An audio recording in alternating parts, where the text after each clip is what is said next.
은혜가 풍성하신 아버지 하나님, 오늘도 우리에게 선물로 주신 귀한 날, 하루의 첫 시간을 구별하여 주님 앞에 드리게 하심에 감사를 드립니다. 하나님, 사모하는 심령을 가지고 온 각 사람마다 이 시간 하늘의 놀라운 은혜와 평강으로 채워주시고, 고난 가운데 부르짖는 모든 기도의 소리에 귀 기울여 주시고, 그 마음을 위로하여 주시고 아름답게 응답하여 주옵소서. 주님, 우리가 이 시간 주님의 말씀 듣기를 원합니다. 이 시간 전하는 자의 입술을 붙들어 주시어 지식을 선하게 전하는 지혜로운 입술이 되게 하여 주시고, 말씀 듣는 우리의 마음은 좋은 땅과 같이 기경하여 주시어 이 아침 선포되는 말씀을 통하여 상하고 지친 영혼은 새 힘을 얻고, 잠자는 영혼은 깨어나며 죽은 영혼이 되살아나는 역사가 일어나게 하여 주옵소서. 반드시 다시 오실 만왕의 왕 예수 그리스도의 이름으로 기도드리옵나이다. 아멘. 하나님 말씀 신약 데살로니가전서 4장 1절부터 12절까지 말씀입니다. 신약 데살로니가전서 4장 1절부터 12절까지 말씀 한 절씩 교독하시겠습니다. 그러므로 형제들아, 우리가 끝으로 주 예수 안에서 너희에게 구하고 권면하노니, 너희가 마땅히 어떻게 행하며 하나님을 기쁘시게 할 수 있는지를 우리에게 배웠으니 곧 너희가 행하는 바라 더욱 많이 힘쓰라.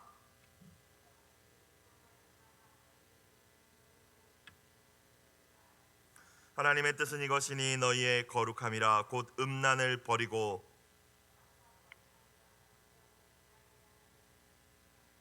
하나님을 모르는 이방인과 같이 세욕을 따르지 말고,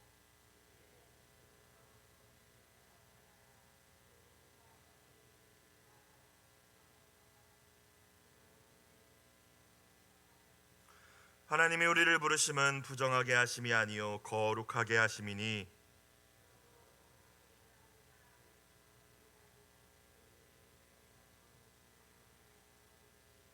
형제의 사랑에 관하여는 너희에게 쓸 것이 없음은 너희들 자신이 하나님의 가르치심을 받아 서로 사랑함이라.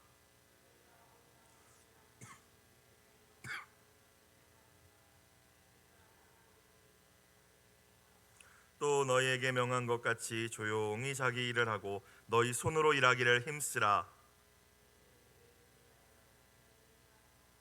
아무 궁핍함이 없게 하려 함이라. 아멘.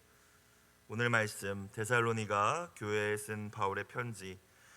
오늘 말씀 가운데에서 사도 바울은 이 데살로니가 교회 성도들에게 하나님을 기쁘시게 해드리는 삶을 살라고 권면하고 있습니다.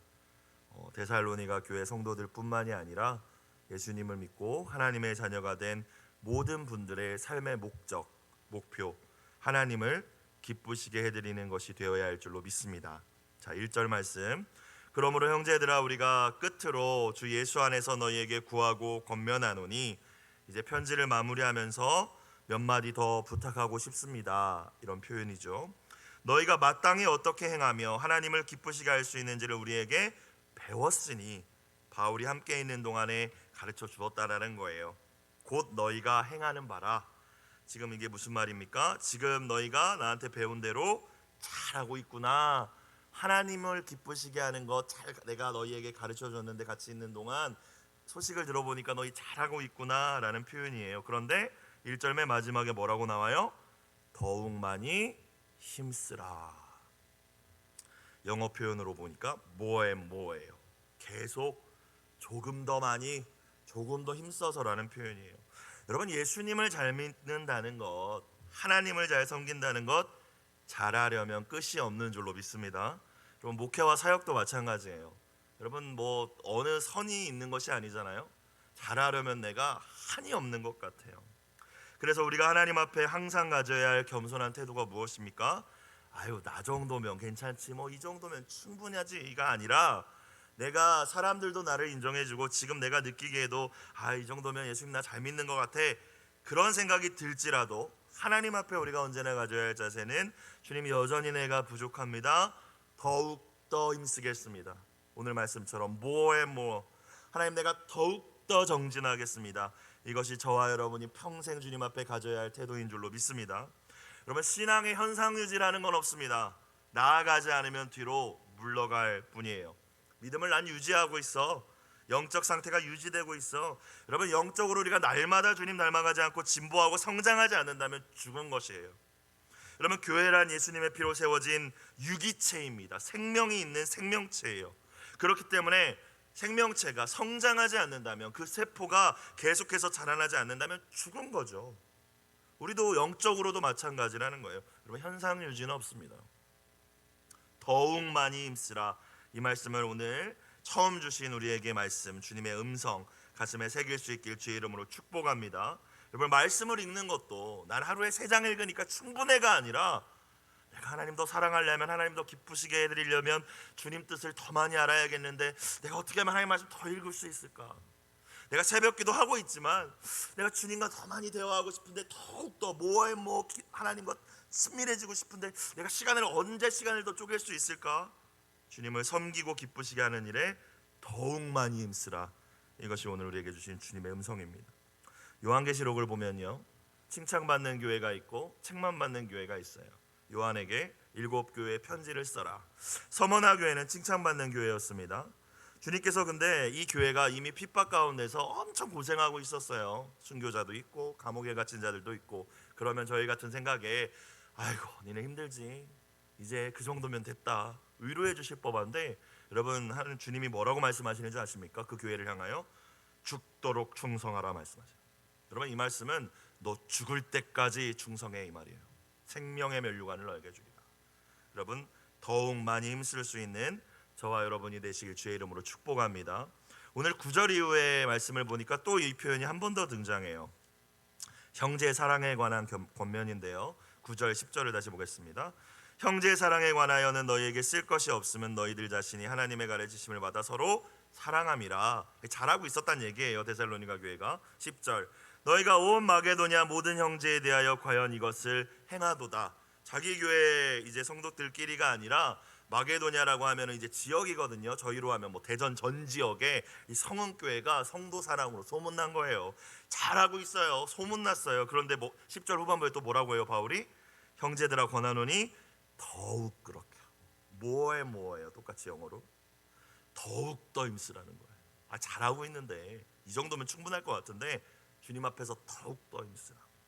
사랑에도 마찬가지로 여러분, 한계는 없습니다. 섬김과 희생도 한계는 없어요. 이 정도면 충분하지, 다른 사람과 이렇게 나를 비교하면서 또 스스로 안주하지 마시고, 하나님께서, 예수님께서 나를 사랑하심에 그 사랑의 분량에 이르기까지 우리가 함께 자라가야 할 줄로 믿습니다. 잘 아는 말씀처럼 우리가 하나님의 아들을 믿는 것과 아는 일에 하나가 되어서 온전한 사람을 이루어 그리스도의 장성한 분량까지 충만하는 데 이르기를 주의 이름으로 축복합니다. 여러분, 신앙은 우리가 잘 알고 있는 대로 또 지식이 아니죠. 물론 신앙생활을 처음 할 때는 많이 듣고 잘 듣고 또 깨닫고 배워서 우리가 아는 것이 중요합니다. 일단은 알아야 어떻게 주님을 예배하고 섬기는지를 우리가 행할 수 있으니까요. 그래서 오늘 바울도 이 데살로니가 교회 성도들을 향하여서 1절에서 너희가 배웠으니 내가 너희에게 가르쳐 줬잖아 라고 이야기하고, 2절을 보니까 우리가 주 예수로 말미암아 너에게 무슨 명령으로 준 것을 너희가 아느니라 라고 얘기해요. 1, 2절을 쓴 이유가 무엇이겠어요? 너희가 배웠고 알고 있지만, 지금도 잘하고 있지만 더욱 힘써라, 아는 것에 그치진 말아라 라는 권면인 줄로 믿습니다. 하나님을 기쁘시게 하는 삶, 또 무엇이 진짜 믿음인지 데살로니가 교회 성도들은 긴 시간은 아니었지만 바울을 통하여서 배웠고 지식으로 잘 가지고 있었던 것 같아요. 그러나 알매 지식에 그치는 신앙은 참 신앙이 결코 아니기 때문에 바울은 그들의 알미 행함이 되도록 오늘 권면해주고 있는 거예요. 너희 배웠잖아, 너희 알잖아, 그러니까 이제는 행하라는 거죠. 어떻게? 더욱 더 힘쓰면서. 이 은혜가 여러분과 저 가운데도 있기를 주님의 이름으로 다시 한번 축복합니다. 야고보의 이야기처럼 영혼이 없는 몸이 죽은 것 같이 행함이 없는 믿음은 죽은 거예요. 내가 교회를 아무리 오래 다니고 성경 지식과 삶 공부를 내가 끝까지 수료했다 할지라도 주님 앞에 내가 한 말씀도 행하지 못하고 있다면 그 믿음은 죽은 믿음, 없는 것입니다. 바울은 3절 이후 구체적으로 그러면 어떤 삶을 우리가 살 때 하나님을 기쁘시게 할 수 있을지를 이야기하고 있어요. 하나님을 기쁘시게 한다는 것은 말씀대로 산다는 거죠. 결국 하나님 뜻대로 산다는 거예요. 여러분, 자녀가 어떻게 할 때 부모된 여러분이 기쁘십니까? 내 마음에 있는 뜻대로 소원대로 자녀가 잘 행동해주고 또 이렇게 자라주면 참 기쁘지 않아요? 마찬가지입니다. 결국 하나님을 기쁘시게 하는 삶이란 하나님 뜻대로 사는 삶을 의미해요. 많은 분들이 지금 하나님 뜻이 무엇인지 모르겠다라고 이야기를 합니다. 우리가 그렇게 이야기하는 것은 사실 내가 내 욕심으로 이미 결정해 놓은 몇 가지 선택지 중에서 뭘 선택할지 모르겠다는 말이지, 하나님의 뜻을 모르겠다라는 말은 아닌 것 같아요. 정확히 표현하면 내가 추려놓은 게 있는데 이 중에서 뭐가 하나님의 뜻인지 모르겠어, 이런 말이죠. 사실 여러분, 하나님의 뜻은, 하나님이 우리에게 원하시는 것은, 하나님이 뭘 기뻐하시는지는 하나님 말씀을 통하여 우리에게 분명히 계시된 줄로 믿습니다. 우리 다 알고 있어요. 오늘 말씀에도 분명합니다. 3절 볼까요? 하나님의 뜻은 이것이니 뭐래요? 너희의 거룩함이라. 그래서 우리의 자녀들이나 또 여러분이 뭔가를 선택하실 때, 선택지들이 많이 있을 때 내 기준, 내 욕심으로 추리고 결정하는 것이 아니라 거룩함이 기준이 돼야 돼요. 직장을 선택할 때 어느 직장을 선택하면 내가 더 거룩하게, 다른 말로 하나님 자녀답게 살 수 있을까, 이게 돼야 되는 거예요. 그런데 여기 돈 더 주고, 여기는 휴식 시간이 보장이 되고, 여기는 승진이 빠르고, 이렇게 계산을 하니까 어려운 거예요. 그러니까 하나님 뜻을 모르겠는 거예요. 그죠? 하나님의 뜻은 분명합니다. 거룩함, 첫 번째 기준. 너희가 뭘 선택하든지, 저도 마찬가지죠. 하나님께서 만약 목회지를 옮기거나 다른 사역을 주실 때 기준은 거룩함. 내가 어딜 가야도 하나님 자녀답게, 목사답게 하나님 뜻을 이룰 수 있을까, 이게 기준이 된다면 여러분, 그렇게 선택이 어렵지 않을걸요. 어려운 이유는 언제나 이 거룩함이라는 하나님의 뜻 기준과 내 욕심 부딪히니까 어려운 거죠. 세상과 구별되어 하나님 자녀답게 사는 것이 하나님의 뜻, 다른 말로 하나님을 기쁘시게 해드리는 것이다. 바울은 데살로니가 교회 성도들과 저희에게 오늘 이야기하고 있습니다. 3절 이후의 내용을 보니까 특별히 이 거룩함은 성적 거룩함을 이야기한 것 같아요. 육체의 정욕으로부터의 거룩함임을 우리는 알 수 있습니다. 데살로니가라는 도시는 대전과 같이, 또 부산과 같이 한 주의 수도였어요. 로마가 가장 큰 도시였지만 이제 마케도니아 주의 가장 큰 도시 수도였습니다. 또 아름다운 항구가 있었어요. 바닷가 가까이 있고 항구가 아름답고 이러니까 이제 오고 가는 사람들도 많고 문화가 굉장히 교류가 많았겠죠. 그래서 음란한 세속 문화가 굉장히 만연했습니다. 그래서 이 데살로니가 교회 성도들 가운데에서도 내가 그리스도인이 되기 전에 다른 사람 다 그러니까 습관화되었던 그 음란한 삶을 버리지 못하고 있는 분들이 있었던 것 같아요. 그러니까 바울이 이야기하는 거겠죠. 거룩해야 돼, 성도는. 너희가 다 잘하고 있지만 하나님의 뜻은 거룩함이야 라고 이야기하는 거예요. 3절 말씀 후반부에 보시니까 일단은 거룩하기 위하여서 첫 번째로 하지 말아야 될 게 있는데, 뭘 하지 말아야 돼요? 뭘 제거해야 돼요? 음란을 버리래요. 여기서 음란은 음란한 행위를 의미합니다. 배우자가 아닌 어떠한 다른 상대와 성적 자극을 느낄 수 있는 스킨십을 한다든지 성관계를 맺는 것을 포함하고, 그뿐만이 아니라 예수님 말씀처럼 내가 마음으로 품고 음욕을 품고 상상하는 것까지도 포함합니다. 버리라고 하셨어요.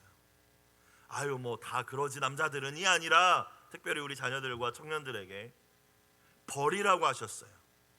너가 취업자라는 것도 중요하고 너가 앞으로 진로를 위해서 열심히 노력하는 것도 중요한데, 여러분, 하나님을 기쁘시게 하는 거 그거 아니다. 우리 중고등부 대학 좋은 데 가는 거 그거 아니다. 하나님께 영광 돌린다고 네가 어디 좋은 대학 들어가면 영광 돌리는 게 아니라 너 거룩하게 살아야 하나님께 영광 돌리는 거야 라고 가르칠 수 있어야 돼요. 버리라고 하셨어요. 특별히 버리다라는 말의 원어의 의미에 피하다도 있어요. 왜? 성적인 죄는요, 사실 내 의지로만 이겨내기 쉽지 않거든요. 성경의 많은 부분은 이것을 avoid, 피해야 된다고 말씀하셔요. 고린도전서 6장 18절에도 보니까 음행을 피하라. 사람이 범하는 죄마다 몸 밖에 있거니와 음행하는 자는 자기 몸의 죄를 범하느니라. 피할 수 있어야 된다는 거예요. 유혹이 오고 욕정이 있고 할 때 그 자리를 피할 수 있어야 된다는 거예요.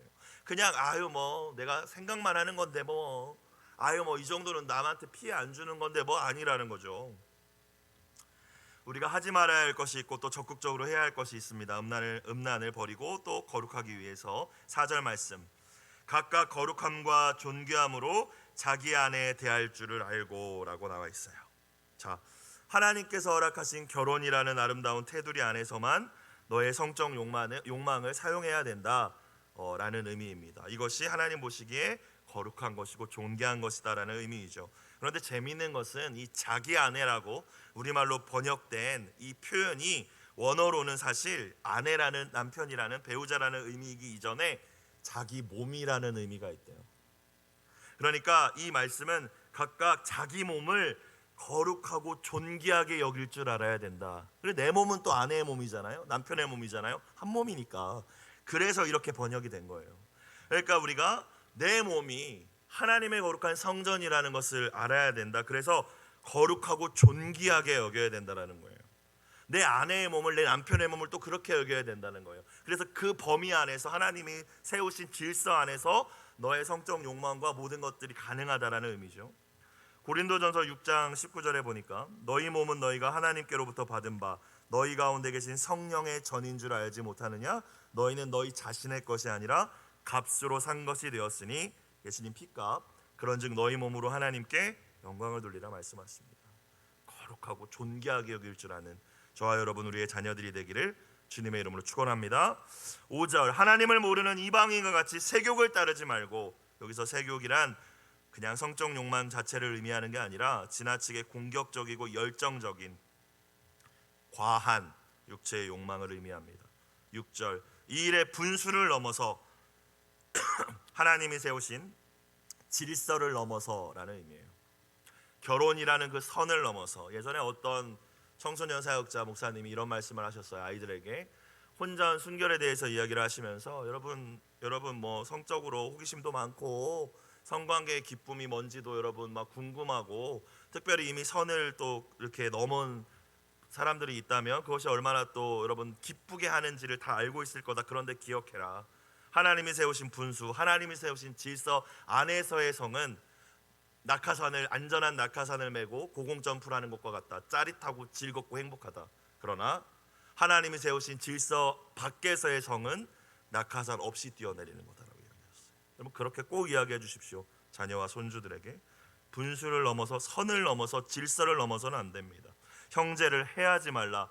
음행하는 일은 형제를 해하는 일이라는 거예요. 우리가 형제를 사랑해야 하는데, 음행이라는 것은 내 욕정, 내 욕망 채우기 위해서 누군가를 죽이는 일이라는 것이죠. 뭐 남의 배우자를 취하는 건 말할 것도 없고요. 6절 후반부, 이는 우리가 너희에게 미리 말하고 증언한 것과 같이 이 모든 일에 주께서 신원하여 주심이라. 신원하여 주시리라.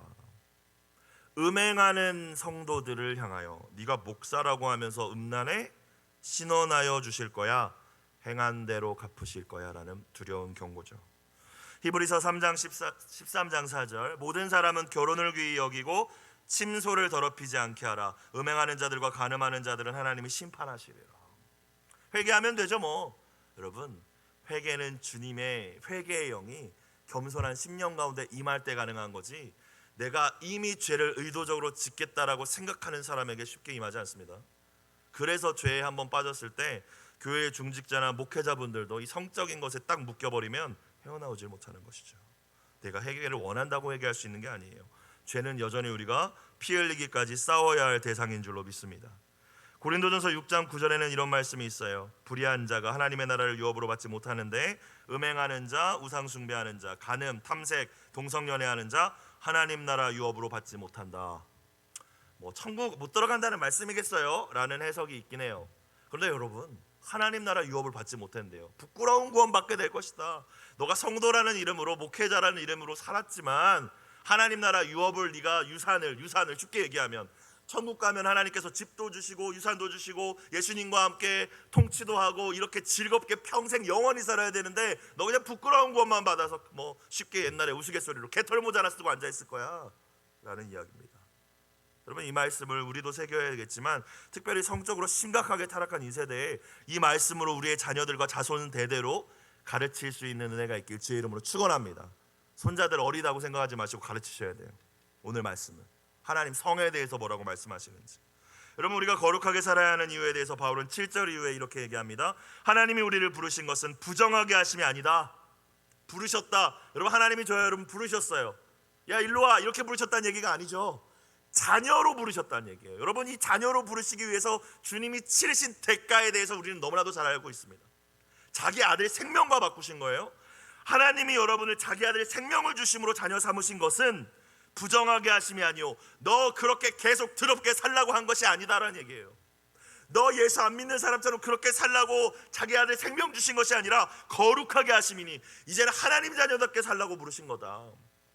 거리에서 온갖 더러운 짓을 하고 있는 거지 아이를 불쌍히 여겨서 어떤 한나라의 왕이 자기 양자로 삼았는데, 그래서 왕궁으로 데려가서 왕자로 교육시키고 입히고 먹이고 하는데, 모든 걸 누리게 하는데, 그 애가 맨날 밖에 나가서 옛날에 하던 짓거리 똑같이 들어온 시궁창에 구르면서 창녀들하고 먹고 논다면 그 왕의 마음이 어떻겠어요? 똑같다라는 것이죠. 우리를 부르심은, 당신의 아들을 주시면서 우리를 거듭나게 하시고 자녀 삼으신 것은 더 이상 부정하게 더럽게 세상 문화에 음란하게 구르며 살지 말라는 말씀입니다.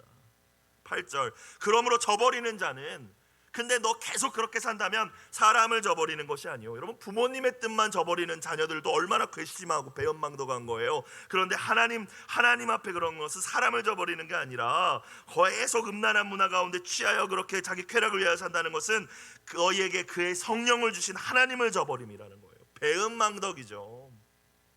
성령을 주신 하나님, 여러분, 우리의 심령에 성령님 거하실 수 없었어요. 왜?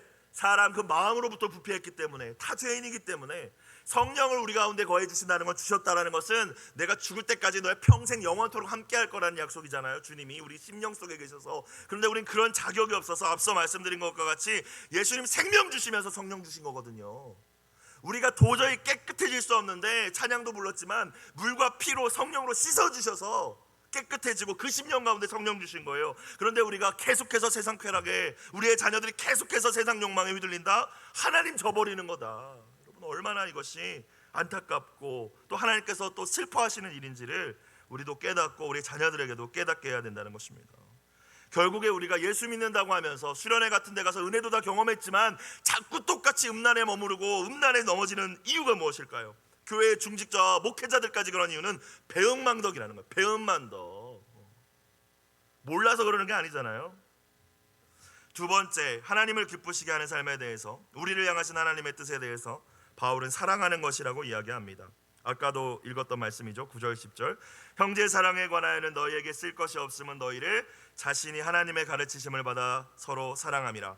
너희가 온 마게도냐 모든 형제에 대하여 과연 이것을 행하도다. 형제들아 권하노니 더욱 그렇게 행하고, 더욱 그렇게 행하고. 데살로니가 전서 1장을 보면 이미 데살로니가 교회는 사랑의 수고가 넘치는 교회로 소문나 있었어요. 사랑은 수고로움입니다. 누군가를 위해서 나의 수고로움을 기꺼이 감당하는 거예요. 어제도 어떤 한 집사님께서 맛있는 김밥을 사다 주셨어요. 얼마나 수고로우시겠어요.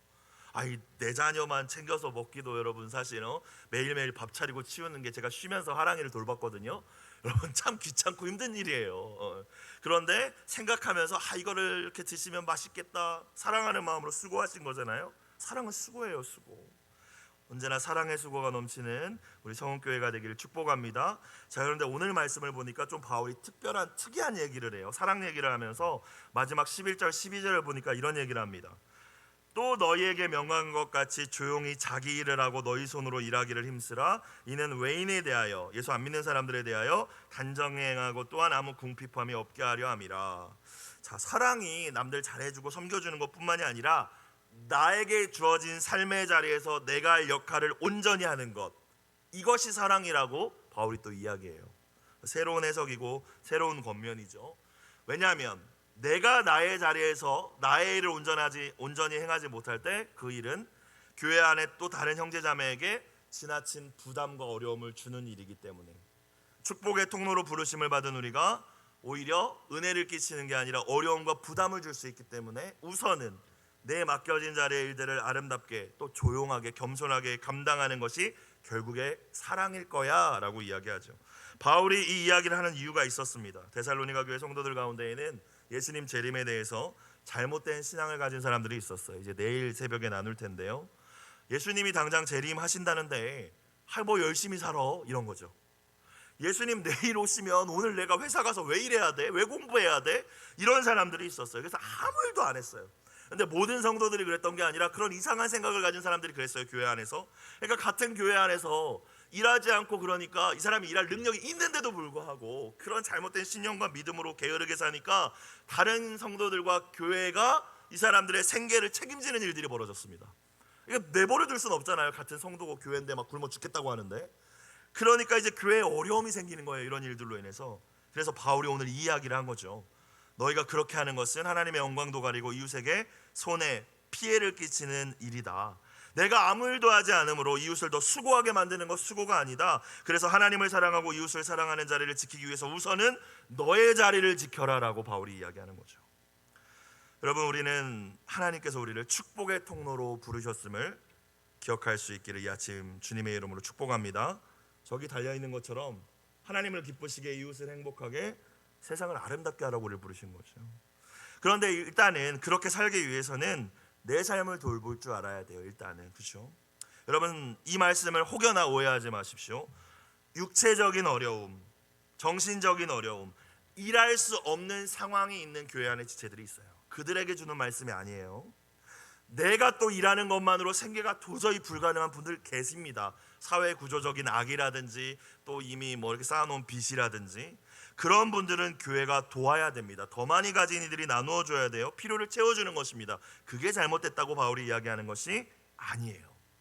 행함과 실천으로 사랑하는 거 맞죠. 나누고 섬겨야 돼요. 오늘 바울이 사랑을 이야기하면서 경계하고 있는 것은 너가 충분히 일할 수 있음에도 불구하고, 또 사람들이 일자리도 구해주고 권면도 하는데도 불구하고, 여건이 있는데도 불구하고 이 핑계 저 핑계 대가면서 또 잘못된 재림신앙을 가지고 게으름을 정당화하는 사람들에게 주시는 말씀이에요.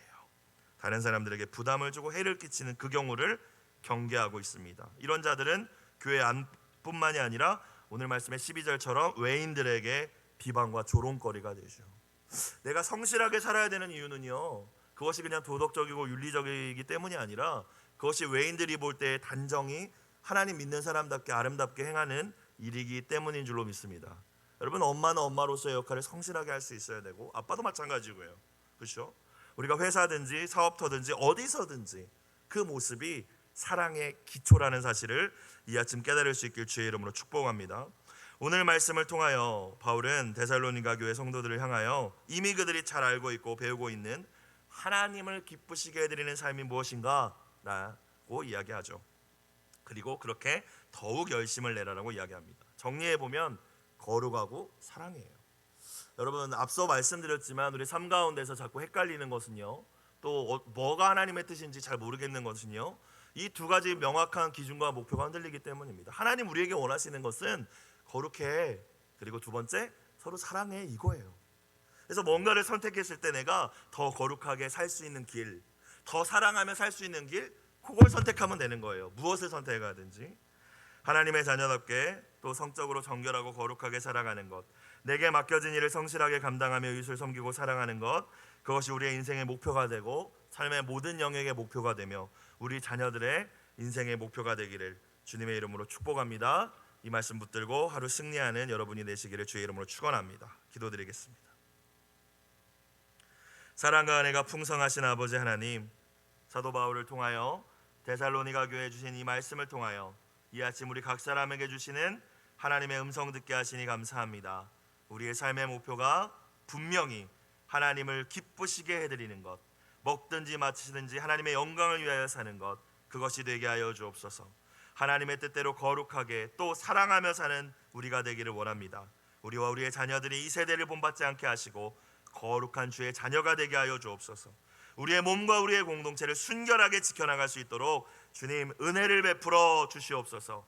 각 사람이 주어진 삶의 자리에서 최선을 다하고 성실하게 살아가게 하시고 연약하고 어려운 이들을 향하여 또한 적극적으로 나누고 섬기며 사랑을 실천하는 우리 신앙 공동체가 되게 하여 주옵소서. 눈물의 기도와 함께 드린 예물 주님 흠양하여 주시고 아름답고 선하게 응답하여 주옵소서. 예수님의 크신 이름으로 기도드리옵나이다.